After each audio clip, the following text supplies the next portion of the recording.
Comment ça va? J'espère que vous allez bien. J'ai mis ce petit t-shirt que j'ai commandé sur internet il y a quoi, 4 mois de ça, il est enfin arrivé. Je savais que j'allais me faire baiser au niveau des tailles, donc j'ai pris 3 tailles au-dessus, et pourtant mes tétons veulent sortir de ce t-shirt. Si jamais tu kiffes la vidéo, je sais, tu l'as pas encore vu, j'en sors tous les 2 jours. J'étais super malade, donc j'en ai pas sorti depuis un petit moment, mais je suis de retour, je suis là, je suis vivant. Donc n'hésite surtout pas à cliquer sur le lien qui est dans les commentaires épinglés ou description. Tu pourras rejoindre mon Discord, comme ça tu auras une notification à chaque fois, parce que la cloche de YouTube fonctionne pas. Et puis en bonus, tu pourras aussi me parler en vocal, parce que voilà, je vais traîner dessus quoi. Qu'est-ce que des youtubeurs américains, mexicains, espagnols, russes pourraient tous avoir en commun? La raison est simple. Ils sont tous partis en prison à cause de leurs vidéos YouTube. En général, particulièrement à cause d'une vidéo YouTube à chaque fois. Et aujourd'hui, on va faire ça. Est-ce que vous saviez qu'un Desert Eagle, donc un pistolet de calibre 50, arme de guerre très souvent discutée et sublimée sur certains jeux vidéo et films, qui est d'ailleurs surcoté à fond parce que personne n'utilisait sur le combat, parce qu'en fait c'est une arme qui pue la merde, mais elle est très puissante, ça c'est sûr. Et bien avec, si vous tiriez à travers une bible ou un dictionnaire, la balle ne passerait pas. Non pas parce que le pouvoir divin de Jésus va te protéger, mais tout simplement parce que la Bible est trop épaisse. Vous le saviez pas? C'est normal, c'est parce que c'est faux. Mais par contre, le youtubeur en question qui lui était sûr de ça, il en est mort. Ruiz, un youtubeur mexicain, avec sa femme qui avait déjà un enfant avec lui et qui attendait le deuxième, elle était quasiment sur le point d'accoucher, a décidé d'embarquer sa compagne dans une vidéo de type extrême pour YouTube. On parle d'un youtubeur très populaire.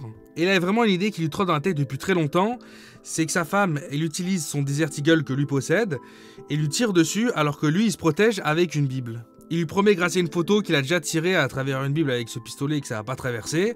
En tout cas, ça s'est arrêté vraiment à la toute fin, et que ça va juste faire une super vidéo. Pendant des mois, elle refuse, jusqu'à ce que vraiment il soit trop dans l'abus, qu'il force beaucoup trop, et qu'elle finisse par accepter, mais vraiment de force quoi. Évidemment, il y a une grande différence entre le moment où lui, il a testé sur une Bible et que elle lui a tiré dessus, c'est que quand il a tiré sur cette Bible, il était à plus de 30 mètres et qu'elle lui a tiré dessus à distance de bras. Ouais, parce qu'il voulait pas non plus courir le risque qu'elle arrive pas à viser correctement et qu'elle tire pas à travers la Bible. Résultat, on dit souvent que les voies du Seigneur sont impénétrables, mais par contre au niveau du bouquin c'est éclaté. Le youtubeur il est mort, ça déjà c'est acté, c'est comme ça. Et puis sa femme elle a pris 6 mois de prison, dont 3 mois assignés à résidence, parce qu'elle a couché quoi quand même, et qu'elle avait déjà un gosse. Et c'est la fin de l'histoire en fait, c'est juste triste. Youtubeur suivant. On dit souvent qu'il y a certains pays où le blasphème c'est très dangereux. D'ailleurs on va en général souvent évoquer les pays du Maghreb. Mais je vous promets qu'il y a aussi des histoires de ouf dans des très grands pays développés. On a un youtubeur streamer russe qui décide de jouer à Pokémon Go dans des endroits totalement insolites, donc il va faire ça dans des endroits insolites, je vais pas vous énumérer toutes les passes possibles, puisque ce qui nous intéresse c'est la dernière. Il a été choper un Pokémon qui en plus était super rare, donc il avait besoin d'aller là-bas, dans une église. Les Russes ils aiment pas trop quand on fait de la merde dans leurs églises. Il a rien cassé, il a parlé à personne, il a pas crié, il a pas fait de prank au final, il est pas venu pour casser les couilles, il est venu pour chasser son Pokémon. Et puis évidemment pour la vidéo c'était fun, pour lui il se montre un peu en train de jouer dans une église et il trouve ça cool. Pas le gouvernement. Pas le gouvernement parce qu'ils lui ont mis 3 ans et demi de prison. Voilà. On ne blasphème pas le Seigneur en Russie. Plus tout ce qui est église orthodoxe et tout, c'est des fous furieux sur le respect de la religion. Et il avait 2 possibilités. Soit il plaidait non coupable, il avait de très grandes chances de littéralement faire 3 ans et demi de prison. Soit il plaidait coupable et du coup il a pris quand même ses 3 ans et demi de prison, mais avec sursis. Donc il est libre et par contre s'il fait une connerie, c'est la casse-prison directe. Et on va partir aux États-Unis pour une histoire qui est assez récente au final. Ça s'est déroulé il y a à peine 6 mois et le youtubeur en question, je peux te dire que là, il a vraiment fait de la D quoi, de la grosse merde. Trevor Jacobs, un youtubeur connu qui fait des vidéos un peu extrêmes. Il va sauter en parachute, il va faire je sais pas du surf, des trucs qui vont vite, des vidéos extrêmes. Il a aussi une particularité ce youtubeur, c'est qu'il a une licence et qu'il est pilote d'avion. Et un jour il s'est dit, mais putain, il y a une vidéo qui serait ouf quand même à faire sur YouTube, c'est sûr que je vais buzzer. Et il a eu raison, cette histoire l'a vraiment fait buzzer pour le coup. Il positionne ses GoPros sur son avion, d'ailleurs l'avion qu'il possède même pas, c'est un avion loué évidemment. Il va commencer à prendre son envol et une fois qu'il est au niveau de la canopée, d'un seul coup il y a un problème. Son moteur s'arrête et ne fonctionne plus. Impossible de redémarrer le moteur. Du coup il lui reste qu'une solution, c'est de sauter de l'avion.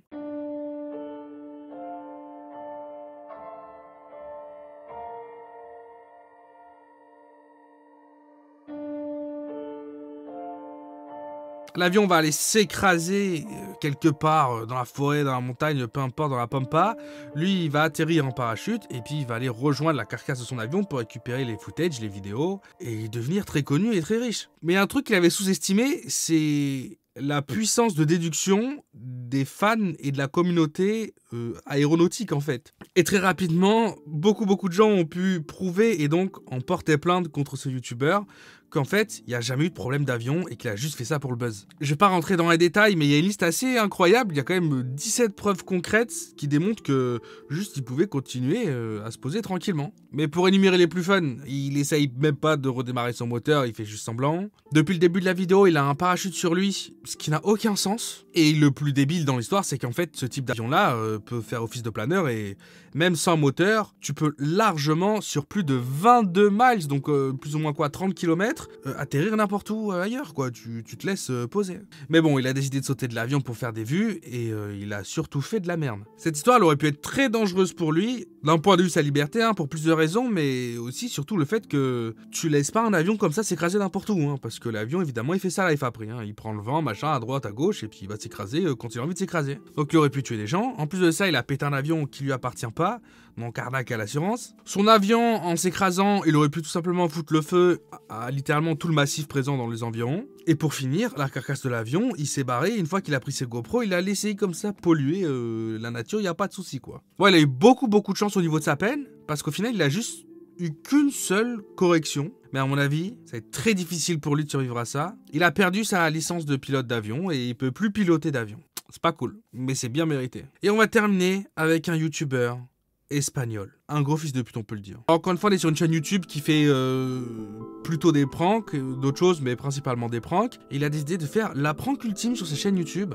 Il dit qu'à côté de chez lui, tous les jours, il voit un mendiant et qu'il va lui jouer une petite vanne. Donc au préalable, qu'est-ce que ce youtubeur espagnol va faire? Il va acheter une boîte d'Oreo, hein, vous connaissez très bien, c'est ces biscuits au chocolat avec au milieu une crème vanille. Il va enlever la crème vanille, il va la remplacer par du dentifrice. Il va remettre ça dans la boîte. Et il va les voir. Il va entièrement filmer la scène, hein, le sens hybride, les larmes aux yeux limite, qui va le remercier, qui va prendre quelques biscuits comme ça. D'ailleurs, le youtubeur, je crois, il lui donne aussi 20 € dans l'histoire, ou 10 €.